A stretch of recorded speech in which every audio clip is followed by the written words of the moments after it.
Correcting the fault lines. नाजरीन, ये article doctor Farid Malik ने मिनट मिरर के लिए लिखा है। उस आर्टिकल में क्या डिस्कस किया गया है?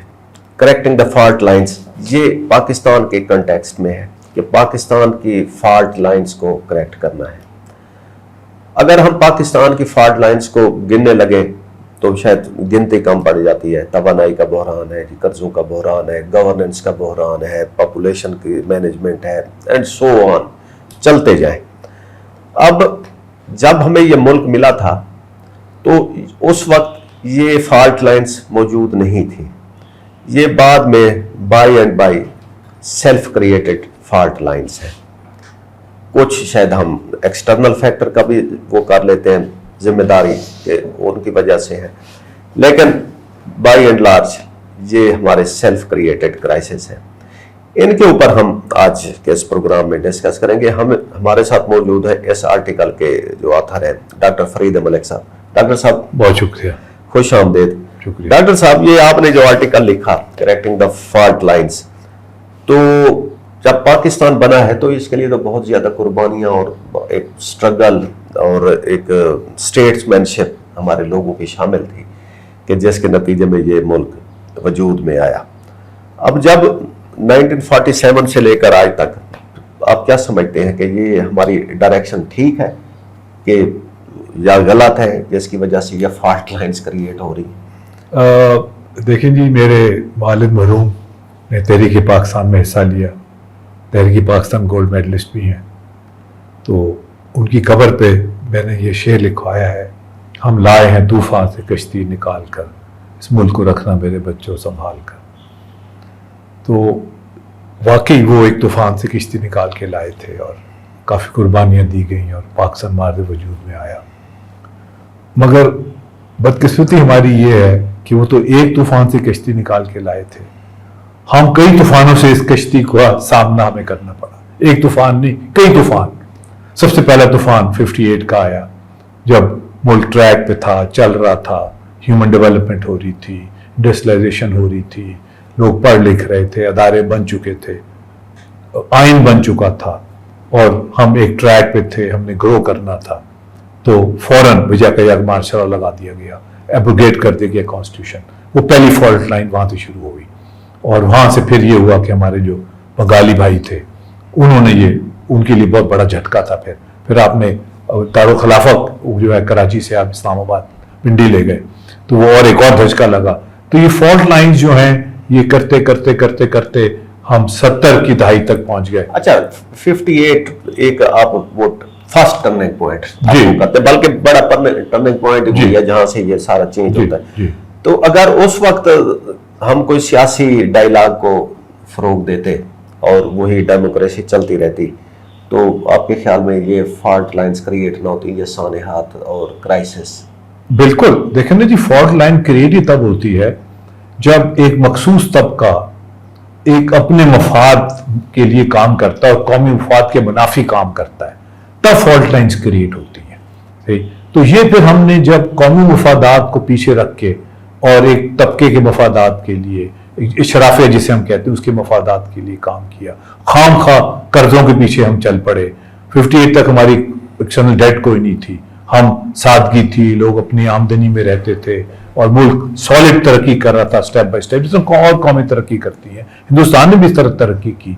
वो जी फास्ट ट्रैक डेवलपमेंट है, हम कर्जे लेंगे और ये सबसे बड़ी जो लानत है वो इजी मनी है, कर्जा है। ये भी एक नशा है और जिसको ये लग जाए, और जिससे मैंने अपने आर्टिकल में भी लिखा है कि हम जब फाइनल ईयर में थे इंजीनियरिंग में एरिज़ोना में जहाँ पढ़ता था तो एक खत आया बैंक की तरफ से कि जी कॉन्ग्रेचुलेशन, मुबारक हो आपको, आप डिग्री ले रहे हैं, आप अपनी करियर में आप $5 मिलियन कमाएंगे, जो 25-30 साल आप काम करेंगे, तो आप इंतजार क्यों कर रहे हैं, अभी से आप खर्चना शुरू कर दें ये पैसे। और उसके अंदर चेक होते थे और क्रेडिट कार्ड होता था, $5,000 की क्रेडिट लाइन आपको दे देते थे। और जिसने वो चेक कैश कर लिया वो सारी जिंदगी के लिए मकरूज हो गया, क्योंकि जब तक आप पैसा कमाएंगे नहीं तो जो पैसा खर्चेंगे उसकी वापसी का क्या बंदोबस्त होगा। और हमसे एग्जैक्टली यही हुआ कि हमने वो चेक कैश कराने शुरू कर दिए और आज तक वो हम चेक कैश कराते जा रहे हैं। वो एक मेजर फॉल्ट लाइन है हमारी, जो डेट है جو قرضہ ہے ہمارا. اچھا نہیں، اگر ہم اپنی موجودہ صورتحال دیکھیں جی. تو اس میں جو فالٹ لائن، ایک اکانومی ہے، انرجی کا کرائسس ہے، گورننس ہے، اور ایجوکیشن ہے، ہیلتھ ہے، پاپولیشن ہے جس طرح آپ نے ذکر کیا، سیکیورٹی ہے، اور ڈپلومیسی ہے، ہمارے فارن ریلیشن ہے. جی. تو ان میں سب سے خطرناک فالٹ لائن یا خطرناک دراڑ کون سی ہے؟ دیکھیں ہر دراڑ جو ہے، ہر فالٹ لائن خطرناک ہوتی ہے، کیونکہ اگر اس کو کریکٹ نہ کیا جائے تو وہ ایونچولی رپچر ہو جاتا ہے، ٹوٹ جاتا ہے معاملہ، کولیپس ہو جاتا ہے. جس طرح ہم نے ایسٹ پاکستان ویسٹ پاکستان میں فالٹ لائن کو کریکٹ نہیں کیا، وہ رپچر ہو گیا، ٹوٹ گیا، ملک ٹوٹ گیا. اسی طرح ڈیٹ ہے ہمارے، قرضہ ہے ہمارے، قرضہ جاتا ہے، یہ ایک فالٹ لائن ہے. کب تک ہم قرضہ لیتے جائیں گے اور سود دیتے جائیں گے اور ساری اپنی آمدنی بینکوں کو دیتے جائیں گے؟ It's not possible. اور پھر غریب پہ ہم برڈن ڈال دیتے ہیں کہ وہ بیچارہ پیمنٹ کرے. پیسے کھائے کسی نے، وہ کہتے ہیں گاجریں کھائی کسی نے، پیٹ میں کسی اور کا درد ہو رہا ہے. تو یہ ہمارے ہاں جو ہوا ہے کہ جو انٹرنیشنل ڈیٹ ہے وہ سم ہاؤ وہ نیشنل ڈیٹ بن گئی ہے، کیونکہ جن لوگوں نے وہ قرضے لیے تو انہیں رائٹ آف کرا لیے. جس میں پولیٹیکل رائٹ آفس بہت ہیں، انفلوئنس رائٹ آفس بہت ہیں. قرضے آپ نے لیے، آپ نے رائٹ آف کرا دیا، ہم کہتے ہیں ہم تو ڈیفالٹ ہو گئے، ہم تو دے نہیں سکتے، ہمارا قرضہ معاف کر دو. معاف کرا لیا آپ نے. IMF تو نہیں معاف کرتا آپ کو، وہ قرضہ نیشنل ڈیٹ بن گئی، وہ ہم نے کس طرح پے بیک کرنا ہے؟ وہ آپ اور میں نے کرنا ہے پے بیک. ہم نے وہ پیسے دیکھے نہیں، وہ ہم نے قرضہ استعمال نہیں کیا. یہ تو ڈیٹ کی ایک فالٹ لائن ہے. پھر سیکیورٹی کی فالٹ لائن ہے، قانون کی فالٹ لائن ہے، کانسٹیٹیوشن کی فالٹ لائن ہے. تو فالٹ لائن جو ہے، جو میں نے اپنے آرٹیکل میں 2 بڑی انٹرنیشنل فالٹ لائنز کا ذکر بھی کیا ہے. ایک سینٹ اینڈریس کی فالٹ لائن ہے امریکہ میں.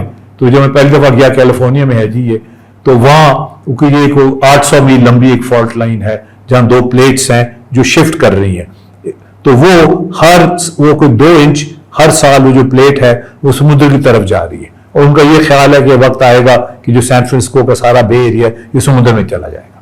دیکھو نا، اب وہ اس کو مانیٹر کر رہے ہیں، چیک کر رہے ہیں، اس کے لیے تیاری کر رہے ہیں کہ جب کیا کرنا ہے، اس کے زلزلے جو آ رہے ہیں ان کو کس طرح کنٹرول کرنا ہے، بلڈنگ کوڈز کیسی ہوں گی کہ اگر آئے بھی زلزلہ تو اس کو نقصان نہ ہو، لوگ مرے نہ، because that fault line is recognised and it's being monitored. اسی طرح میں جب پہلی دفعہ لیڈنگ ٹاور آف پیزا دیکھنے گیا تو وہ بھی ٹیڑھا ہے، وہ گریوٹی کو ڈیفائی کر رہا ہے. ایونچولی اس سے بھی گر جانا ہے. اب وہ فالٹ لائن ہے، ان کو پتا ہے. اب وہ سارا یورپین یونین جو ہے وہ اس کو گرنے سے بچانے پہ لگی ہوئی ہے. وہ کوشش کر رہے ہیں کہ جی اس کی 4 ڈگری ٹلٹ ہے یہ اور زیادہ نہ ہو جائے کہ یہ جلدی گر جائے. تو جب تک قومیں اپنی فالٹ لائن آئیڈینٹیفائی نہیں کرتی اور ان کی کریکشن نہیں کرتی، ہمارے ہاں مجھے جو سب سے زیادہ جو تکلیف دہ اور خوفناک چیز یہ نظر آتی ہے کہ جو لوگ فالٹ لائنز پہ بیٹھے ہوئے ہیں، جن کا کام ان کو کریکٹ کرنا، وہ کریکٹ کرنے کے لیے تیار نہیں ہے. آپ کا کہنے کا مقصد یہ ہے کہ گورننس از دا بیسک، وہ جو اور جنہوں نے کریکٹ کرنا ہے اس فالٹ لائن کو، آف کورس تھرو گورننس ہی ہوگی. جنہوں نے فالٹ لائن کو کریکٹ کرنا ہے وہ سمجھتے ہیں کہ اگر ہم نے فالٹ لائن کو کریکٹ کرنے کے پیچھے لگے تو ہم خود گر جائیں گے فالٹ لائن میں. وہ اس میں ہوتے ہیں کہ جی ڈم ٹپاؤ، دن گزارو، پرکس لو، فیسلٹیز لو، بچوں کو باہر پڑھا لو، لکھا لو، پراپرٹی بنا لو، پیسے ٹرانسفر کر لو، دبئی میں پراپرٹی بنا لو، اور دیٹس اٹ. پھر دیکھی جائے گی کیا. یعنی کہ آپ کہہ رہے ہیں کہ جو ریاستی ادارے ہیں اور ان کے ذمہ داران لوگ ہیں، بالکل وہ اپنے فرائض سے صحیح وہ نہیں کر رہے اور وہ ایک ٹائم شفٹ کے لیے بالکل ایک وہ جس کو پنجابی کہتے ہیں ڈم ٹپاؤ، یعنی ڈے ٹو ڈے گزار رہے ہیں. اور سب کو پتا ہے فالٹ لائنز کیا ہے. میں یہ ماننے کے لیے تیار نہیں ہوں، ہر بندے کو پتا ہے. آپ سڑک پہ کھڑے ایک چھابڑی فروش سے پوچھو، اس کو بھی پتا ہے، اس کو بھی نظر آ رہا ہے. مگر جنہوں نے اس کو کریکٹ کرنا ہے، جنہوں نے اس کو ٹھیک کرنا ہے اس فالٹ لائن کو، وہ کچھ کرنے کے لیے تیار نہیں ہے. وہ کہانیاں بناتے ہیں، سٹوری سناتے ہیں کہ جی سب ٹھیک ہو جائے گا، جی ملک ٹھیک ہو جائے گا، جی پتھر ہم نے رکھ کے یہ فیصلہ کیا ہے، دل پہ پتھر رکھا ہے، فلانی جگہ پتھر رکھا ہے. یہ سب ڈرامے بازی ہے. کسی نے کوئی پتھر نہیں رکھا. ہر بندہ جو ہے وہ ادھر یہ سرینڈرڈ اور he has become a part of the system. Doctor صاحب آپ نے 2 فالٹ لائنز کی بات کی اپنے اس آرٹیکل میں، ایک وہ جو سین فرانسسکو کی اور ایک جو اٹلی کی اس کی، ٹھیک ہے. تو یعنی کہ وہ آپ کا کہنے کا مقصد تھا کہ انہوں نے آئیڈینٹیفائی کر لیا ہے، ٹھیک ہے. اب اس پہ کام ایٹ لیسٹ اویئر ہے، کام کر رہے ہیں. اگر ہو گیا نہ ہوگا، ہم اپنی فالٹ لائنز کو اگر وہ کرنا چاہیں، یہ یعنی کہ ان کو آئیڈینٹیفائی کرتے ہیں. جی. تو آپ نے اپنے اس آرٹیکل میں 1985 کے بعد آنے والی جو سیاست ہے، اسمبلی ہے، جو گورنمنٹ गवर्नमेंट का सिस्टम है उसके ऊपर तनकीद की है। जी। तो आपके ख्याल में हमारी जो फॉल्ट लाइंस का ज्यादा वो बनता है सर्कल, वो वही दौर है? जी हाँ, उस दौर में दो चीजें हुई। एक तो ये हुआ कि जो पाकिस्तान बनाने वाले थे, जो फाउंडिंग जनरेशन थी, वो लोग जो अलीगढ़ से पढ़ के आए थे, जिन्होंने पाकिस्तान बनाया था, तहरीक पाकिस्तान में हिस्सा लिया था, जिनके पास जज्बा था, जो वाकई पाकिस्तान को बनाने और चलाने का जिन्होंने बेड़ा उठाया था, वो ज्यादातर रिटायर होने शुरू हो गए। और साथ ही साथ ऑन द अदर हैंड आपने एक ब्रांड ऑफ पॉलिटिशियंस क्रिएट किए जो जिनकी कोई आइडियोलॉजी नहीं थी, कोई नजरिया नहीं था, और आपने सियासत में उन लोगों को लेके आए जिन्होंने सियासत को भी बिजनेस बना दिया। अब जो 70 की दहाई की वो थी सियासत, उसमें ऑनेस्टी थी, पॉलिटिक्स में भी ऑनेस्टी थी। वो मैंने इसमें मिसाल भी दी है कि भुट्टो साहब हमेशा वली खान को ऑफर करते थे कि तुम प्लॉट ले लो इस्लामाबाद में, तो अगर रहने के लिए जगह नहीं है इस्लामाबाद में। तो वली खान को पता था कि ये मुझे ट्रैप कर रहा है, तो वली खान कहते तुम क्यों नहीं लेते प्लॉट, तुम भी ले लो प्लॉट तो फिर मैं भी ले लूंगा। देखो ना, और फिर वली खान ने ये भी कहा कि हमने कभी कयूम खान को ये नहीं कहा कि वो डिसऑनेस्ट है, ये कभी डिबेट ही नहीं थी, क्योंकि हर बंदा जो था उसका फोकस नेशन बिल्डिंग पे था, कौम को उठाने, मुल्क को उठाने पे उसका फोकस था।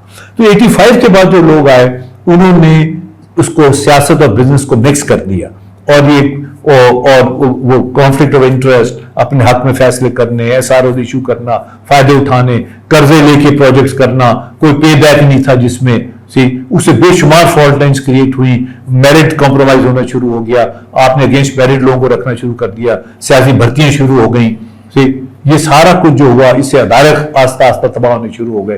तो आपने जो सारा एक निजाम जो था, जो हम लेके चले थे पाकिस्तान को आगे ले जाने के लिए, उसका एक रिवर्स गेयर लग गया। एक 58 में लगा था रिवर्स गेयर, और जो फॉल्ट लाइन क्रिएट हुई थी वो 70 की दहाई में रप्चर हुआ, इस पाकिस्तान अलहदा हो गया।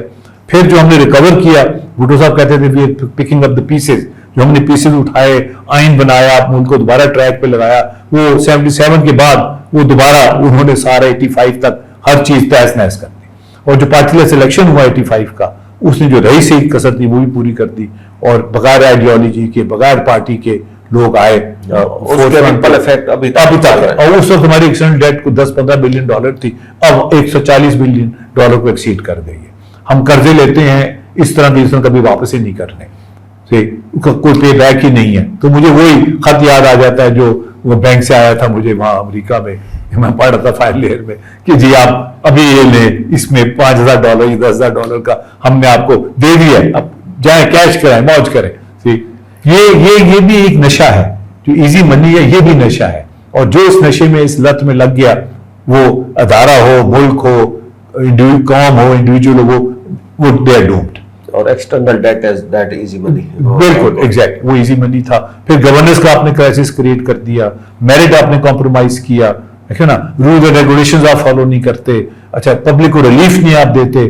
फिर ये था कि कुछ अदालतें जो थी वो कुछ रिलीफ देती थी, अब आपने उनको भी न्यूट्रलाइज करने की कोशिश की है।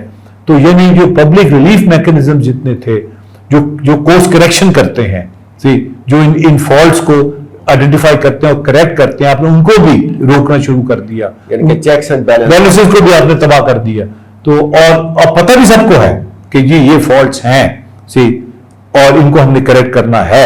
इसीलिए अब जो, क्योंकि मैं तो पढ़ाता भी, मेरे नौजवान लोगों से भी इंटरेक्शन होता है, कि जो नौजवान लोग हैं वो मायूस हो चुके हैं। वो समझते हैं कि अब ये जो फॉल्ट लाइन है, इसको रोकना मुश्किल है, इसको करेक्ट करना मुश्किल है, और अगर वो शामिल ना हो इसकी कोर्स करेक्शन में, तो ये ना कि हमारे हाथ से वक्त निकल जाए। तो डॉक्टर साहब, करेक्टिंग द फॉल्ट लाइन, ये आपके आर्टिकल का टाइटल है। अब इनको करेक्ट करने की तरफ चलते हैं, तो फर्स्ट स्टेप क्या होना चाहिए? देखें जी, पहली तो चीज ये है कि ये डेट पे डिबेट होनी चाहिए। ये जो है ना कि ये अपनी मर्जी से कर्जे लो, अपनी मर्जी से खर्चो, अपनी मर्जी से दो ना दो, क्योंकि 58% हमारा जो बजट है, 50 to 58% जो है वो तो चला जाता है डेट सर्विसिंग में, ठीक। तो एक चंक वहां चला गया। फिर आपने वो किया, डिफेंस के लिए चला गया 30%, 25 और 30 के दरमियान, बाकी बचाई कुछ नहीं। प्रोविंस को पैसे देते हैं तो फेडरल गवर्नमेंट जो है उसके बाद कुछ नहीं रहता, जीरो हो जाती है। फिर आपने एजुकेशन है, हेल्थ है, इंफ्रास्ट्रक्चर है, पीने का पानी है, अस्पताल है, मेडिसिन है, देखे ना, स्कूल है, कॉलेज है, यूनिवर्सिटी, आपके लिए पैसे नहीं है।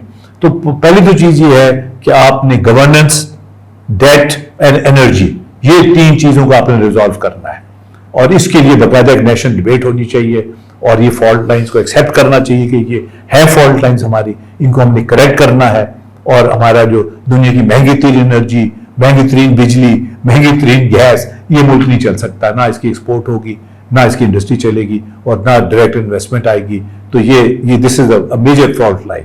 پھر ڈیٹ ہے، اس کو ریزالو کرنا ہے آپ نے، دیکھیں نا. پھر آپ نے فیوچر میں انویسٹ کرنا ہے، ایجوکیشن میں انویسٹ کرنا ہے، وہ بھی آپ نے اس کو بھی اگنور کیا ہوا ہے. تو یہ ساری جو چیزیں ہیں، یہ دیکھیں نا، یہ eventually as a material scientist ہم یہ جب اسٹڈی کرتے ہیں تو ہم کہتے ہیں جی سب سے پہلے مائکرو کریکس ڈیولپ ہوتے ہیں کسی بھی سسٹم کے اندر. ایک دم نہیں سسٹم فیل ہوتا.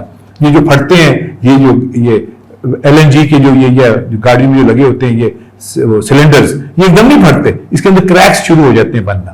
پھر وہ کریکس پروپگیٹ کرتے ہیں، وہ چلتے ایک سٹیج آتی ہے کہ وہ کریک جو ہے وہ پھٹ جاتا ہے.